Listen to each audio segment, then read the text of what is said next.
Bernstein है कौन और यह खत क्यों आया? तो बर्नस्टीन एक ग्लोबल इक्विटी रिसर्च ऑर्गेनाइजेशन है। ये लोग दुनिया के बड़े निवेशकों को भारत के बारे में बताते हैं कि भारत में पैसा लगाओ या फिर मत लगाओ। इनका काम है आंकड़े देखना, रुझान पकड़ना और सीधी बात करना। 23 अप्रैल 2026 में उन्होंने 12 पन्नों का एक खुला खत लिखा सीधे प्रधानमंत्री नरेंद्र मोदी को, और इसका विषय था भारत की कल्याणकारी अर्थनीति। अब यहाँ पर एक जरूरी बात, यह खत किसी शून्य में नहीं आया। पिछले कुछ वर्षों में भारत में एक प्रवृत्ति चली है। राज्य सरकारें चाहे भाजपा की हो, कांग्रेस की हो, आप की हो या कोई भी क्षेत्रीय दल हो, सबने एक सूत्र अपनाया है, चुनाव से पहले महिलाओं को नगद रुपया दो। मध्य प्रदेश में लाडली बहना योजना, महाराष्ट्र में लाड़की बहिण योजना, बिहार में चुनाव से हफ्ते भर पहले 10,000 रुपए का सीधे कैश ट्रांसफर। और ये तो केवल कुछ उदाहरण हैं। बर्नस्टीन के अनुसार आधे से ज़्यादा भारतीय राज्यों ने ऐसी बिना शर्त कैश ट्रांसफर योजनाएं घोषित की हैं, केवल और केवल महिलाओं के लिए। कुल हिसाब अगर आप देखें तो 1,70,000 करोड़ से 2.5 लाख करोड़ रुपए प्रति वर्ष, सकल घरेलू उत्पाद का लगभग आधा प्रतिशत। अब सोचिए, यह आंकड़ा केवल कुछ राज्यों की योजनाओं का है। यह केंद्र सरकार की पीएम किसान या मनरेगा से अलग है। मिला जुला आंकड़ा और भी बड़ा होगा। बर्नस्टीन ने यह देखा और उन्होंने कहा, रुकिए, यह सब पैसा आखिर जा कहां रहा है? तो खत की असली बात शब्द दर शब्द विश्लेषण करते हैं और समझते हैं कि आखिर वो क्या कह रहे हैं।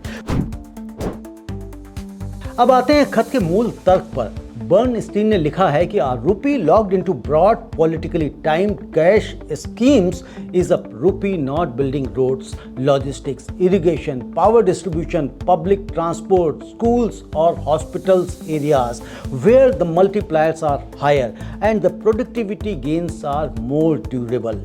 यानी हिंदी में अगर हम इसको समझें तो वो कह रहे हैं कि राजनीतिक रूप से समयबद्ध व्यापक नकद योजनाओं में फंसा 1 रुपया वह नहीं है जो सड़कें, रसद, सिंचाई, विद्युत वितरण, सार्वजनिक परिवहन, स्कूल या अस्पताल बना सके। यह एक पंक्ति है, लेकिन इसमें पूरी अर्थशास्त्र भरी हुई है दोस्तों। अब इसे एक आसान उदाहरण से समझते हैं। अगर आपके घर में 10,000 रुपये हैं तो आप क्या करेंगे? अगर आप वे पैसे आज खा पी कर खत्म कर देते हैं तो पैसे गए, खत्म।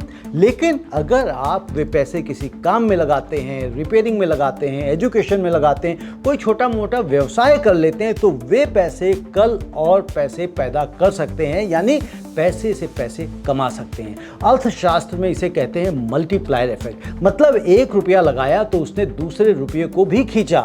बुनियादी ढांचे पर लगाया गया रुपया, सड़क, बिजली, पानी, यह सिर्फ एक बार काम नहीं करता, यह वर्षों तक काम करता है।